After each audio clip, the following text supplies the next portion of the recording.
그리스도인이 이제 되고 나서 이제 여러 가지 이제 힘든 부분이 있지만, 이제 신자가 되고 나서 이제 가장 힘든 것 중에 하나는 뭐냐면 이제 원수에 대한 인내, 그리고 이제 삶의 여러 가지 문제와 어려움에 대한 인내라고 할 수 있습니다. 이제 원수를 사랑하고, 그리고 좀 억울한 일에 대해서 참고 좀 인내하는 거, 이게 참 힘이 듭니다. 그래서 이제 가끔 이제 꿈놀이 아이들과 얘기를 하다 보면은 이제 아이들이 뭐 억울한 거나 그런 일을 이렇게 할 때 참아라 이렇게 얘기하면은 이제 아이들이 좀 하소연하듯이 제가 왜 참아야 되는지 모르겠어요 이렇게 말을 합니다. 제가 잘못한 것도 아닌데 제가 왜 참아야 돼요? 이렇게 얘기를 많이 하죠. 근데 이런 아이들의 반응이 이제 이해는 충분히 갑니다. 그죠?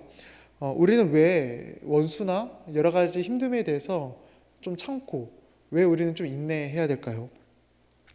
오늘 본문 이제 사무엘상 19장을 보면은 이제 바로 전장에 18장에 이어서 사울이 이제 다윗을 죽이려고 하는 이제 그런 장면들이 펼쳐집니다. 그런데 이제 18장에서 사울 왕이 다윗을 이제 죽이려고 할 때는 물론 좀 대놓고 죽이려고 한 적도 있었지만 이제 대부분 조금씩 은밀하게 어떤 그 계략을 좀 짜서 좀 은밀하게 다윗을 좀 죽이려고 했었습니다. 그런데 이제 그 모든 일이 이제 다 실패하고 다윗의 명성이 이제 더 높아지기만 하자 이제 다윗은 이제 오늘 본문 19장에서 사울은 이제 오늘 본문 19장에서 아예 대놓고 이제 다윗을 죽이려고 합니다. 이제 그것도 무려 이제 네 번의 시도를 걸쳐서 이제 사울 왕은 이제 다윗을 죽이려고 합니다. 그러니까 사울 안에 있는 이제 다윗을 향한 미움이 이제 걷잡을 수 없이 커진 거겠죠. 그래서 오늘 본문 이제 1절 말씀을 보면은 1절에 이렇게 시작합니다.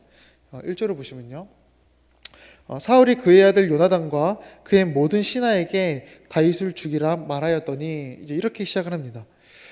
이제 뭐 어떤 상황과 뭐 어떤 이유가 설명되지 않고 그냥 다짜고짜 다윗을 죽여라 이렇게 말을 하면서 19장이 시작을 합니다. 그리고 또한 이제 이 죽이라는 명령이 이제 잘 안 되자 이제 이어서 다윗이 이제 사울을 위해서 이제 수금을 탈 때 다윗이 이제 창을 던져서 이제 또 사울이 창을 던져서 다윗을 또 죽이려고 합니다. 그런데 또 이제 그 두 번째 이제 살인 위협도 또 이제 실패하자, 그리고 이번에는 사울이 이제 군인을 보내서 이제 다윗의 집을 이제 찾아갑니다. 그러니까 다윗을 잡아와서 죽이려는 거겠죠. 그런데 그 세 번째 시도도 이제 실패로 돌아갑니다. 그래서 이제 다윗이 그 사울 왕을 피해서 이제 사무엘에게 도망을 갔는데, 그러자 이제 사울 왕이 이번에는 지금 군인을 보내고 또 자신이 직접 이제 사무엘에게 찾아갑니다. 다윗을 죽이려고 한 거겠죠. 그런데 또 이제 그 역시 이제 실패하게 됩니다. 이처럼 다윗은 무려 이제 네 번에 걸쳐서 사울로부터 이제 목숨을 위협받게 되는 상황이 이제 오늘 19장에 펼쳐지게 됩니다. 이제 그렇다면 도대체 사울 왕은 왜 이리도 다윗을 죽이려고 했을까요? 보통 사람이 이제 누군가를 미워하고 좀 미워한 걸 떠나서 좀 없애고 싶어 할 때는 저마다의 이유가 다 있죠. 도대체 이 사울은 무슨 이유 때문에 다윗을 죽이려고 했을까요? 그런데 사실 다윗이 사울 왕에게 잘못한 것은 사실 전혀 없습니다. 다윗은 사울에게 이제 무죄했습니다. 이제 그것을 이제 어떻게 알 수 있냐면 다윗의 친구이자 이제 사울 왕의 아들인 이제 요나단이 이제 다윗을 향해서 이렇게 변명하는 모습이 나옵니다. 이제 사울이 이제 군인들과 요나단에게 이제 1절 말씀에서 찾아가서 다윗을 죽여라 이렇게 명령을 하자, 이제 요나단이 급히 다윗을 숨긴 다음에 이제 자신의 아버지 그러니까 사울 왕에게 이렇게 변명을 합니다. 우리 4절 말씀 볼까요? 네, 4절 말씀 보시면 요나단이 그의 아버지 사울에게 다윗을 칭찬하여 이르되 원하건대 왕은 신하 다윗에게 범죄하지 마옵소서. 그는 왕께 득죄하지 아니하였고 그가 왕께 행한 일은 심히 선함이니이다 이렇게 말합니다. 다윗은 아버지께 죄를 범하지 않았습니다. 오히려 아버지에게 좋은 일만 했습니다 이렇게 변명을 하죠. 그래서 요나단은 사울이 이제 다윗을 죽이려는 행위를 4절에서 뭐라고 표현하냐면 그건 범죄다 이렇게 표현합니다. 범죄다. 그런데 이 말이 틀린 말이 아니기 때문에 사울 왕은 이 말을 듣고 처음에 이렇게 한 발 물러섭니다. 그래 내가 다윗을 죽이지 않겠다 이렇게 한 발 물러섭니다. 이처럼 다윗은 사울에게 잘못한 것이 전혀 없고 오히려 사울 왕에게 조금 좋은 일만 많이 해줬습니다. 그러니 우리가 좀 정상적으로 좀 생각해 보면은 사울이 좀 다윗을 칭찬하고 그리고 좀 다윗을 좀 높여주는 게 일반적인 생각이죠. 그런데 반대로 사울은 이제 다윗을 죽이려고만 합니다. 그러니 이 다윗의 입장에서는 지금 이 상황이 이해가 될까요? 참 억울하고 좀 답답했겠죠. 좀 화가 날 수도 있을 겁니다. 아니 내가 전쟁에 나가서 세운 공이 얼마고 그리고 내가 사울 왕이 그 악령 때문에 힘들 때마다 내가 수금을 타서 그 왕을 도와줬는데 치료해줬는데 도대체 왜 날 죽이려고 하나 이런 생각 때문에 화가 날 수도 있었겠죠. 그런데 이제 쭉 19장을 읽다 보면은 너무 놀라운 사실은 이 다윗은 사울 왕에게 절대 대항하지가 않습니다. 반기를 들지 않습니다. 좀 어떻게 보면 좀 바보처럼 좀 미련하게 계속해서 사울을 위해서 일합니다. 우선 첫 번째 이제 살해 위협이 있은 다음에 이제 다윗의 행동을 이어서 보면은 이제 이런 모습이 나옵니다. 우리 8절 말씀 한번 볼까요? 8절 말씀을 제가 읽겠습니다. 전쟁이 다시 있으므로 다윗이 나가서 블레셋 사람들과 싸워 그들을 크게 쳐 죽임에 그들이 그 앞에서 도망하니라. 그러니까 다윗이 사울 왕이 다윗을 죽이려고 했는데 다윗은 또 다시 전쟁에 나가서 블레셋 사람들과 싸워서 크게 이제 이깁니다. 그러니까 다윗을 그러니까 이를 통해서 이제 이득을 보는 거는 이제 사울 왕이죠. 그리고 또 이어서 이제 9절 말씀에 보면은 이제 사울이 이제 우리가 처음에 읽은 본문 말씀인데 9절 말씀에 사울이 이제 힘들어하자 좀 악령 때문에 힘들어하자 다윗이 이제 수금을 켜서 사울 왕을 도와줍니다. 그런데 사실 이거는 굉장히 좀 대단한 행동입니다. 왜냐하면은 이제 18장에 보면은 이제 다윗이 사울 왕을 위해서 이제 수금을 킬 때 사울 왕이 그 창을 이제 던져가지고 이제 다윗을 죽이려고 했습니다. 수금을 킬 때 그것도 한 번도 아니고 무려 2번이나 그렇게 죽이려고 했습니다. 그런데 이제 다윗 입장에서는 또 다시 사울 앞에 가서 이제 수금을 켜는 게 굉장히 두렵겠죠. 저희 어머니가 꼭 어릴 때 저를 이렇게 혼내신 다음에 꼭 하시는 게 있습니다. 방에 들어가 있어 이렇게 하신 다음에 꼭 어머니가 어디에 계시냐면은 그 제 방문 앞에 딱 있습니다. 제 방문 앞에 있은 다음에 들어가 있어 이렇게 하는 것이죠. 그러니 이제 상상해 보면 안 봐도 뻔하죠. 제가 방문을 들어갈 때 저를 한 대 때리려는 겁니다. 그러니까 저는 그걸 알기 때문에 들어가기도 전에 이미 이제 무서운 거죠.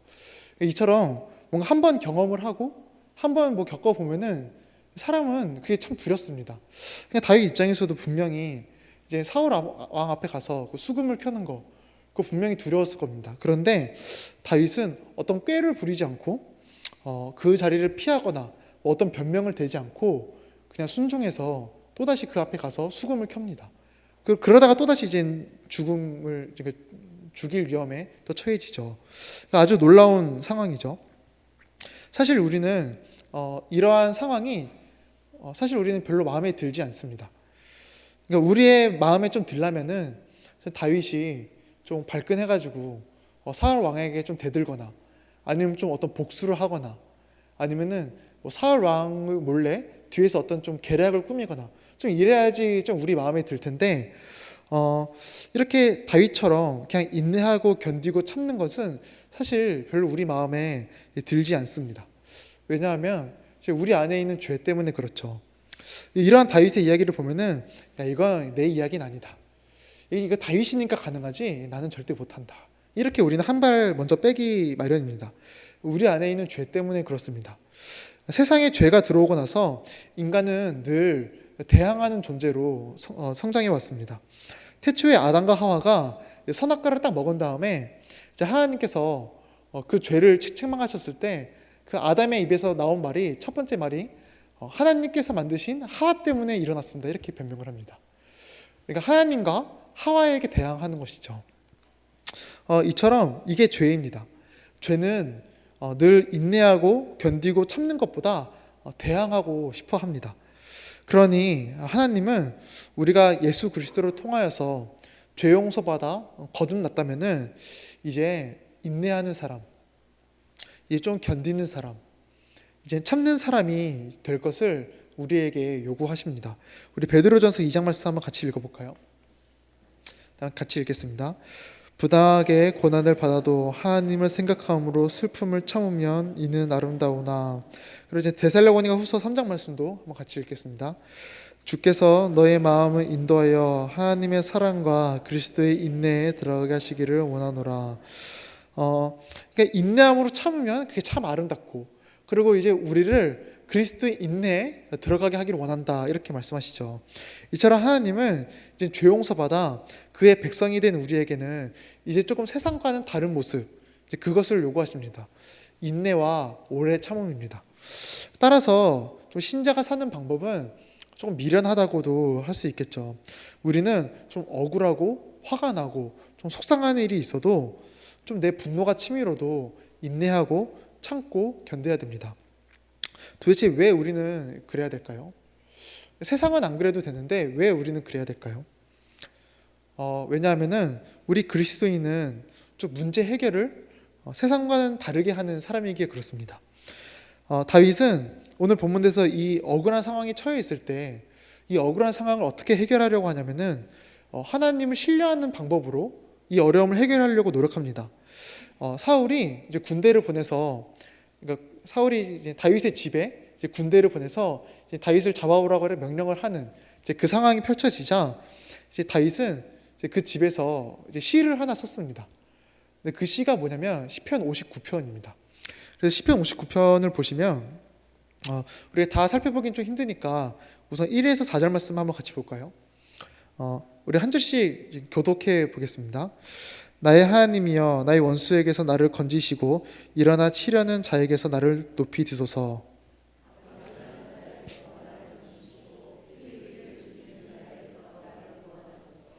그들이 나의 생명을 해하려고 엎드려 기다리고 강한 자들이 모여 나를 치려하오니 여호와여, 이는 나의 잘못으로 말미암음이 아니요 나의 죄로 말미암음도 아니로소이다.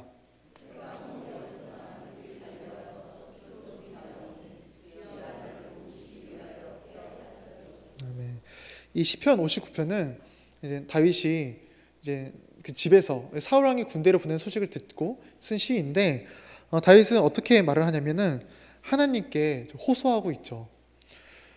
자신이 그 원수를 갖고 자신이 그 문제를 헤쳐나가려고 하기보다는 하나님께 나의 모든 문제를 지금 의탁하고 있습니다. 그리고 이 시편 59편 마지막에는 이제 이러한 고백으로 이제 끝을 냅니다. 우리 16절 17절인데 우리 이 말씀도 뭐 한 절씩 같이 나눠 읽어보겠습니다. 나는 주의 힘을 노래하며 아침에 주의 인자하심을 높이 부르리오니 주는 나의 요새이시며 나의 환난 날의 피난처 시민이이다.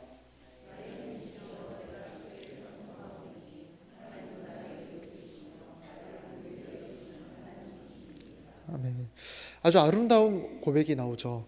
하나님을 향해서 뭐라고 고백하냐면 나의 요새, 나의 피난처, 나의 힘이시여, 이렇게 고백합니다.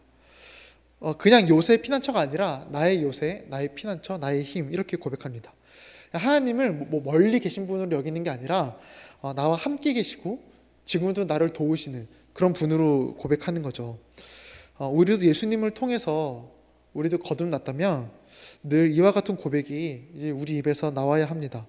우리가 예수를 이제 믿는다면은 이제 세상에서 가질 수 없는, 세상에서 줄 수 없는 너무 놀라운 것을 소유했기에 그렇습니다. 이것은 돈으로도 살 수가 없고 나의 어떤 선행으로도 얻을 수 없으며 이 세상의 그 어떤 권력자도 줄 수 없습니다. 오직 예수 믿는 자에게만 이것이 소유하게 허락되어 있습니다. 그것이 무엇이냐면 성령 하나님이시죠. 이 성령님은 예수 믿는 자에게만 그 안에 함께 거하십니다. 그리고 이 성령님은 그 사람 안에 거하셔서 그 사람이 주님의 나라에 갈 때까지 혹은 주님께서 이 땅에 오실 때까지 늘 그와 함께 하시고 그를 돌보시고 인도하시죠. 즉 성령님이 나와 함께 계셔서 나의 방패가 되어주시고 나의 힘이 되어주시고 나의 요새가 되어주시는 겁니다. 그러니 다윗도 오늘 시편 59편에서 이제 이런 고백을 하는 겁니다. 하나님은 나의 힘이십니다. 이제 이런 고백을 하는 것입니다. 따라서 우리 그리스도인은 이제 문제 해결을 좀 세상과는 좀 다른 방법으로 접근해야 됩니다. 세상은 어떤 화가 닥치면은 나의 분노와 나의 혈기가 앞서가죠. 하지만 우리 그리스도인은 어떤 화가 먼저 닥치면은 나의 분노와 혈기는 좀 내려놓고 하나님이 나보다 앞서가기 바라야 됩니다. 그 모든 상황에서 좀 인내하고 참음으로써 나는 내려놓고 하나님이 나보다 좀 앞서가기를 원하는 사람, 그게 우리 그리스도인입니다. 그렇다면 우리가 인내함으로 하나님의 도우심을 구할 때 하나님은 좀 어떤 방법으로, 좀 구체적으로 좀 어떤 방법으로 우리를 도우실까요? 뭐 여러 가지 방법이 있겠죠. 그런데 오늘 본문에서 나오는 이제 방법, 오늘 본문에서 하나님께서 이제 다윗을 도우시는 방법은 뭐냐면 사람입니다. 사람. 하나님은 사람을 통해 이제 다윗을 도우십니다. 그런데 어떤 인물을 통해서 이 다윗을 도우시냐면 사울의 자녀인 요나단과 이제 미가를 통해서 도우십니다. 참 오묘하죠. 하나님은 다윗을 도울 때 그 원수와 가장 가까운 사람, 그 원수와 가장 가까운 사람인 요나단과 미가를 통해서 지금 다윗을 돕고 계십니다. 우선 이제 하나님은 요나단을 통해 다윗을 도우십니다. 우리 2절 말씀 한번 보겠습니다. 네, 같이 읽겠습니다. 그가 다윗에게 말하여 이르되 내 아버지 사울이 너를 죽이기를 꾀하시니라. 그러므로 이제 청하노니 아침에 조심하여 은밀한 곳에 숨어 있으라. 그러니까 사울이 다윗을 죽이라 이렇게 명령하자 요나단은 우선 다윗을 숨겨놓습니다. 숨겨놓고 이제 사울에게 찾아가서 여러 가지 변명을 하죠. 그러니까 만약에 변명이 안 통할 시 다윗을 급히 대피시키려고 했던 거겠죠. 그리고 이제 이번에는 사울이 다윗의 집에 군대를 보내서 다윗을 죽이려고 하자 이번에는 사울의 딸인 미갈이 이렇게 합니다. 우리 또 12절 말씀 한번 볼까요? 네, 같이 읽겠습니다. 미갈이 다윗을 창에서 달아내림에 그가 피하여 도망하니라. 이처럼 하나님은 사울의 두 자녀인 요나단과 미갈을 통해서 지금 사울을 돕고 계십니다. 그리고 이것은 이제 우리도 마찬가지를 할 수 있겠죠. 하나님은 지금도 우리를 도우십니다. 바로 교회와 우리의 가정을 통해서 우리를 돕기 원하십니다. 오늘 본문에 이 요나단과 다윗의 관계는 이제 성도 간의 관계라고 이제 표현할 수 있겠고, 그리고 이제 미갈과 다윗의 관계는 이제 가족의 관계로 표현할 수 있습니다. 그리고 이러한 이제 교회와 가정이라는 관계는 처음에 하나님께서 그 아담과 하와를 만드실 때부터 있던 공동체죠. 하나님은 이 교회와 가정을 통해 태초부터 지금까지 우리 성도들을 돌보고 지키고 계신다는 겁니다. 따라서 우리는 먼저 이 교회의 공동체를 참으로 소중히 생각해야 됩니다. 모든 교회는 흠이 있고 연약함이 있지만 그래도 교회는 여전히 그리스도의 몸이고 하나님께서 일하시는 장소입니다. 그러니 우리는 좀 서로를 대할 때 나의 몸으로 대하고 나의 가족처럼 대해야 됩니다. 그래서 상대방의 아픔이 있고 어려움이 있다면 기꺼이 내가 먼저 도와줄 줄 알아야 되고, 그리고 내가 먼저 섬겨줄 줄 알고 배려할 줄 알아야 됩니다. 저도 보면은 예전부터 참 교회의 그 지체들을 통해서 뭐 동기나 뭐 형들이나 누나나 동생들을 통해서 참 많은 도움을 받았고 지금도 그런 도움 많이 받고 있는 것 같습니다. 그래서 제가 가만히 생각해 보면은 왜 이렇게 그 교회 안 다니는 친구들도 많은데 그 친구들도 도움이 주지만 왜 이 교회에 다니는 이 친구들의 도움은 좀 더 특별하고 왜 더 깊게 느껴지나 고민을 해보면은 바라보는 방향이 같기에 그런 것 같습니다. 교회 성도라 하면은 우리 교회의 그 지체들의 관계를 하면은 바라보는 곳이 같은 사람들의 관계입니다. 그러니 하나님께서는 이 교회 공동체를 통하여서 서로를 돕기 원하시는 거겠죠. 더 나아가서 우리는 나의 가정도 너무 소중히 생각해야 됩니다. 내가 속해 있는 나의 가정은 하나님이 주신 만남입니다.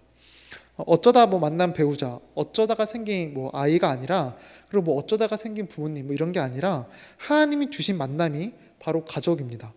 그래서 이제 가정을 대하는 우리의 자세는 조금 더 진지하고, 그리고 한편으로는 믿음으로 나의 가정을 좀 바라봐야 할 줄 알아야 됩니다. 그러니 성경에서 이런 말씀도 있는 거죠. 우리 디모데전서 5장 8절 말씀 같이 읽어볼까요? 같이 읽겠습니다. 누구든지 자기 친족, 특히 자기 가족을 돌보지 아니하며 믿음을 배반한 자요 불신자보다 더 악한 자니라.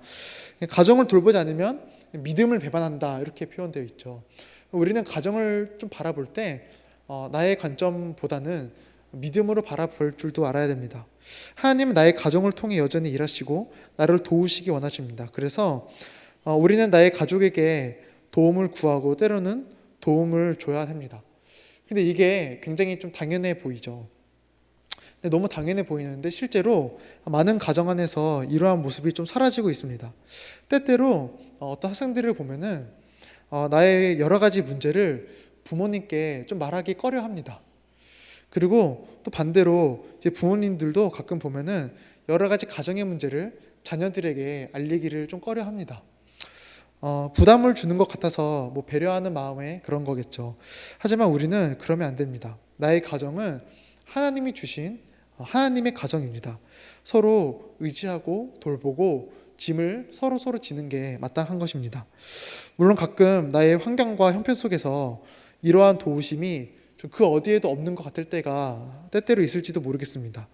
그러나 조금만 기도로 인내하며 견뎌보시기 바랍니다. 하나님의 도우심은 원수의 자녀를 통해서도 옵니다. 절대 하나님의 도우심은 자신의 자녀를 결코 실망시키는 법이 없습니다. 우리 시편 34편 말씀 한번 같이 고백해 볼까요? 같이 읽겠습니다. 의인은 고난이 많으나 여호와께서 그의 모든 고난에서 건지시는도다. 아멘.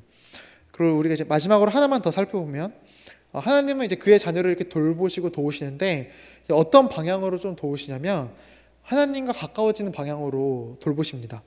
우리 18절 말씀 또 한번 볼까요? 네, 18절 말씀 제가 읽겠습니다. 다윗이 도피하여 라마로 가서 사무엘에게로 나아가서 사울이 자기에게 행한 일을 다 전하였고 다윗과 사무엘이 나요스로 가서 살았더라. 다윗이 하나님의 도우심으로 사울을 피해서 간 곳이 어디냐면 이제 라마입니다. 라마. 이 라마는 이제 어디냐면 사무엘의 고향입니다. 사무엘의 고향. 그러니까 이제 바로 사무엘에게 도피한 것이겠죠. 하나님은 다윗을 인도할 때 사무엘이라는 하나님의 사람이 있는 곳으로 인도하신 겁니다. 즉 다윗은 결국 하나님 곁으로 피한 것이죠. 이처럼 하나님의 도우심은 우리를 어디로 이끄시냐면 하나님과 가까워진 방향으로 이끄십니다. 그러니 우리는 안심하고 나의 여러 가지 어려움을 하나님께 맡길 수 있는 겁니다. 만약에 하나님의 도우심이 나를 도대체 어느 방향으로 인도할지 모르겠고 나를 도대체 어떻게 만들지 모르겠다면은 그 너무 불안하겠죠. 불안해서 나의 삶을 하나님께 맡기기 조금 꺼려질지도 모릅니다. 하지만 우리는 나의 삶을 좀 기꺼이 하나님께 맡겨도 됩니다. 왜냐하면은 하나님은 우리의 삶을 자신과 가까워지는 방향으로 인도하시기에 그렇습니다. 얼마 전에 그 꿈터 우리 친구 중 한 명이 이제 갑자기 전화가 왔는데 강사님 제가 이제 그 학교에서 서울로 갑자기 왔는데 그 어디 가야 될지를 모르겠어 전화했다고. 그래서 같이 저 지금 어디인데 저 어디 가서 놀아야 돼요? 이렇게 전화한 적이 있습니다. 그래서 그걸 왜 나한테 물어보냐고 하니까 강사님 서울에서 오래 살았잖아요. 그래서 제가 이렇게 어디 가서 놀으라고 이렇게 알려준 적이 있는데 이게 그 아이는 서울의 지리를 잘 모르고 저는 서울의 지리를 잘 아니까 그 아이가 저에게 이렇게 물어본 거겠죠.